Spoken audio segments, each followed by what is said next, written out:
একটা ভোল্টাস এসির breakdown call এসছে আমাদের কাছে। তা ঠান্ডা এটা হতে হতে বন্ধ হয়ে যাচ্ছে। 5-10 মিনিট মেশিনটা চলার পর মেশিনটা বন্ধ হয়ে যায়, প্লাস ঠান্ডাও কম হয়।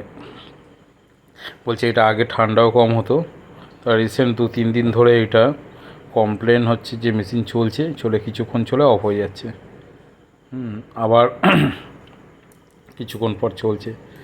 তো আমরা এসে আগে মেশিনটা দেখলাম, দেখে মেশিনটাকে সার্ভিস করতে হবে। মেশিনের যা কন্ডিশন, দ্বিতীয়ত চেক করলাম মেশিনের ক্যাপাসিটারটা প্রবলেম আছে। আর মেশিনে ক্যাপাসিটার লাগিয়ে তারপর মেশিনে যদি গ্যাস শর্ট থাকে গ্যাস দিয়ে দেবো। তা দেখো কীভাবে কি করছি আর মেশিন থেকে কি লেভেলের নোংরা বেরাচ্ছে। তা মেশিনটা অলরেডি সার্ভিস করছি, দেখো কীভাবে কি। মেশিনটা প্রচণ্ড নোংরা ছিল, কেননা এই বাড়িতে সার্ভিস করছিলাম, ওই বাড়িতে বেশ 2-3টের মতন কুকুর রয়েছে। তা কুকুরের লোমগুলো প্রচণ্ডভাবে টানে। তা বিশেষ করে যেই বাড়িতে ডগিরা থাকে সেই বাড়িতে একটু এসি না ছাড়া তারা থাকতেও পারে না। যাই হোক, তা সেখানে একটু বেশি সার্ভিসটা দরকার। অন্য ডোমেস্টিক্যাল বাড়িতে যদি 6 মাসে একবার লাগে, তো এই সব বাড়িতে 6 মাসে 2বার বা 3বার সার্ভিস করানোটা দরকার। কেননা কুকুরের লোমগুলো যে থাকে ওগুলো টেনে নেয়, মেনলি এই কয়েলটা সাকশান হয়। তো কাজেই দেখো এখন আগের কয়েল আর এখনকার কয়েলের মধ্যে আকাশ পাতাল তফাৎ। যতটা পারলাম। আরও একটা মেশিনটার ব্যাপার রয়েছে, ইনডোরটা হচ্ছে ভোল্টাসের, আউটডোরটা হচ্ছে গোদরেজের। তা এই একটা ব্যাপার, কেননা ওনাদের গোদরেজের ছিল, গোদরেজেরটা কোনো কারণে খারাপ হয়ে গেছিলো ইনডোর। তা পুরো সমেত অন্য কোনো টেকনিশিয়ান দিয়ে ভোল্টাসের ইনডোর একটা লাগিয়েছিল। মেশিনের অবস্থাটা যে খুব একটা ভালো, সামনের ফ্লাপার সুইং টুইং কিছুই নেই। তা আমাদের এখন আপাতত মেশিনটা চালিয়ে পুরো কুলিং খুব সুন্দর যাতে হয় সেই ব্যবস্থা করে দেওয়ার জন্য ওনারা রিকোয়েস্ট করেছিল। যাই হোক, তা আমাদের অলরেডি দেখেছো সার্ভিস করছি, যত করছি তত মনে হয় পাক কালি একদম জল, ট্রেনের পাক যেরকম বেরোয় ওরকম নোংরা জল বেরাচ্ছে। তা যতটা পারলাম আরও ব্লোয়ার কয়েল একদম নিট অ্যান্ড ক্লিন করে একদম সেই লেভেলে সেই জায়গায় এনেছি। তো এবারে চলো আউটডোরের দিকে যাওয়া যাক। আউটডোর থেকে যে এতটা নোংরা বেরোবে তাও আমরা ভাবতে পারিনি। আউটডোর থেকেও বেশ একদম কালি কালি বেরিয়েছে। আরেকটা কথা হচ্ছে, এই গোদরেজের এটা নর্মালি এটা অ্যালুমিনিয়ামের কয়েল ছিল।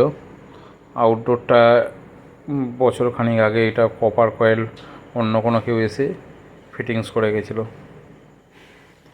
তার মধ্যে এতটা নোংরা হবে, দেখো কীভাবে নোংরা বেরাচ্ছে। অবশ্য অন্ধকার তো ওরকম কালি দেখানো যাচ্ছে না ইনডোরটার মতন, তবে ছাদের ওপর জলটা বেয়ে বেড়াচ্ছে, দেখো কীরকম নোংরা বেরাচ্ছে, কিছুটা হয়তো বুঝতে পারবে।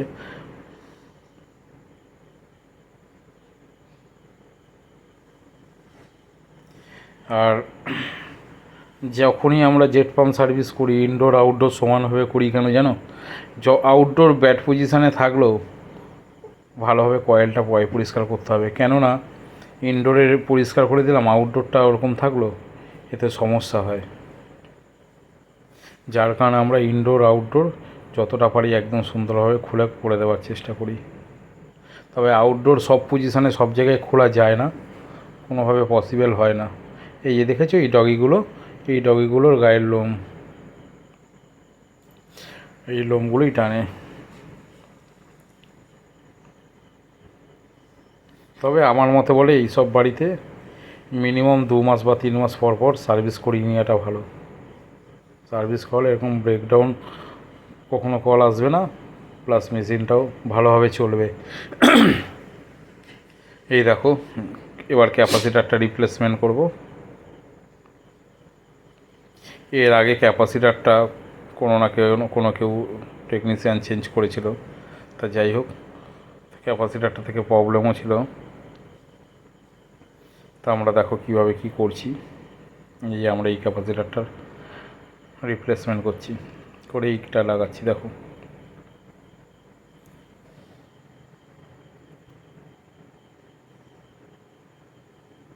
এই যে দেখে নাও, অলরেডি ক্যাপাসিটারটা ফিটিংস করা হয়ে গেছে।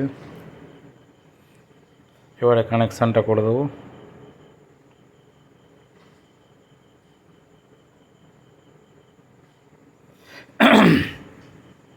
কিছু কিছু সাইডে অন্ধকার থাকে, সেখানে মোবাইলের টর্চ ধরে যেরমভাবে করি হয়তো তোমাদের অসুবিধা হতে পারে কখনো কোনো কিছু বুঝতে গেলে। তো যদি অসুবিধা হয় আমাকে জিজ্ঞাসা করতে পারো।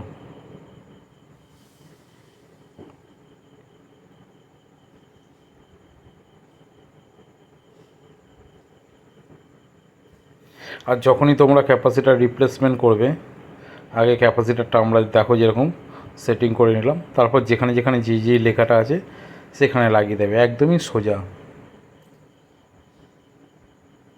এই যে ক্যাপাসিটারটার অবস্থাটা, ক্লিপগুলোর গোড়া পুরো নড়ে গেছিলো।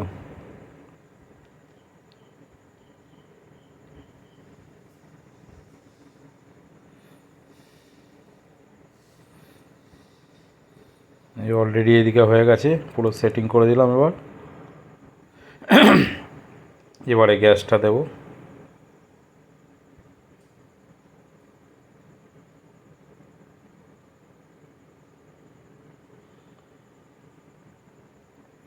এই মেশিনটা চালিয়ে নিয়েছি। গ্যাস বেশ অনেকটাই শর্ট ছিল, তোমাদের ব্যাক প্রেসার লাস্টে দেখিয়ে দিচ্ছি। দেখো ব্যাক প্রেসার 70 ওভার। মেশিন একদম চলছে, কনকনে ঠান্ডা। ভেতরে গিয়ে দেখলাম, এদিকে মেশিন আমার কমপ্লিট।